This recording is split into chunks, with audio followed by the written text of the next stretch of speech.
இந்த 2 லூசுங்கள என்ன சொல்றதுன்னே தெரில நமக்குங்கிற மாரி தான் அந்த முத்துவையும், மீனாவையும் பார்த்தா வர வர தோணுது. இவங்க 2ம் வந்து ஹீரோ, ஹீரோயின்ங்கிறதுனால ஓவர் நல்லவங்களா இருந்தே தான் தீரணும். அதனால வந்து சுயநலம் இல்லாம நாங்க நடந்துப்போம் அப்படின்னு சொல்லிட்டு இப்ப என்ன பண்றாங்க, ஏற்கனவே ரூ. 5000 காச அந்த மனோஜால பாதிக்கப்பட்டவங்களுக்கெல்லாம் குடுத்தாங்க.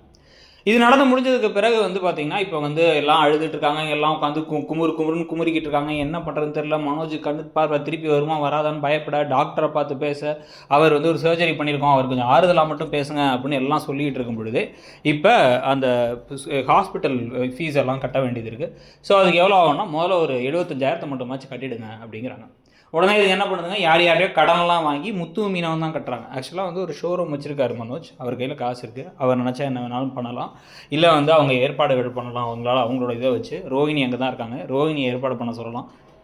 ஆனால் அது எதை பற்றியும் யோசிக்காமல் யாராச்சும் வந்து கேட்டால் கூட அண்ணாமலே வந்து கேட்குறாரு, நீங்கள் எப்படி அவ்வளோ பெரிய சுமையை தாங்குவீங்க அப்படின்னா, இல்லை பரவாயில்லப்பா நாங்கள் பார்த்துக்குறோம்ப்பான்னு ரொம்ப நல்லவங்களா இருக்காங்க. நீங்கள் நல்லவங்களா இருக்கிறது சரி தான். ஆனால் யார்கிட்ட நம்ம நல்லவங்களா இருக்கோங்கிறது முக்கியம். அடுத்த நாளே உங்களை தூக்கி போடுறதுக்கு தயங்க மாட்டாங்க. அவங்க அப்படி இருந்தாலும் நாங்கள் இந்த கணத்தை அரைஞ்சா இந்த கணத்தை காமிப்போம், இந்த கணத்தையும் அரைஞ்சிங்கன்னா தலையில் கொட்டுங்கன்னு தலையை காமிப்போங்கிறதெல்லாம் வந்து ஒரு சரியான ஒரு முட்டாள்தனமான கிறுக்குத்தனமான ஒரு முன்னுதாரணமாக தான் இருக்குது.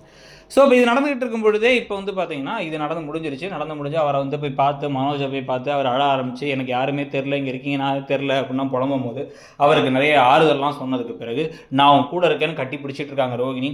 அதுக்கப்புறமா வந்து நானே உனக்கு என் கண்ணை கொடுப்பேன்லாம் வந்து முத்தம் கொடுத்துட்டு இருக்காங்க. அப்புறம் போலீஸ் ஆஃபீஸர் வேறு வந்து இந்த கதிரை பற்றி விசாரிக்கிறாங்க. இதானாங்கிறத விசாரிச்சுட்டு அந்த டிராஃபிக் கான்ஸ்டபிள் தலையில் அடிபட்டுச்சு, அவர் வேறு வந்து ஒழுங்காக நடந்துக்கன்னு கிளம்பிடுறாரு. இதுக்கப்புறம் அடுத்த நாள் வந்து பார்த்தா எங்கே போனாருங்க மீனான்னு தெரிலன்னு சொல்லிட்டு வீட்டு வேலை செய்யாமல் போயிட்டாவ, இப்போ யார் சமைச்சு கொடுப்பா அப்படிங்கிறாங்க விஜயா. இந்த அளவுக்கு உங்கள் பிள்ளைக்கு முடியாமல் இருக்கும்போது கூட நீங்கள் சமைச்சிக்க மாட்டீங்களா? முன்னாடி நீங்கள் தானே சமைச்சிருப்பீங்க அவங்க வீட்டில், சமைச்சிக்க வேண்டியதானே. அது கூட மீனா தான் வரணுமா? பணம் கொடுக்கறதும் மீனா, சமைக்கிறதும் மீனா, அடிமை வேலை பார்க்குறதும் மீனா, திட்டு வாங்குறதும் மீனா, பிஸ்னஸ் இவங்க கெடுத்து விடுறதும் மீனாவை தான். ஆனால் அந்த மீனா எல்லாத்துக்கும் அத்தைன்னு ஒத்தங்கிறாங்க. இதெல்லாம் பற்றி நீங்கள் என்ன நினைக்கிறீங்கிறத சொல்லுங்கள்.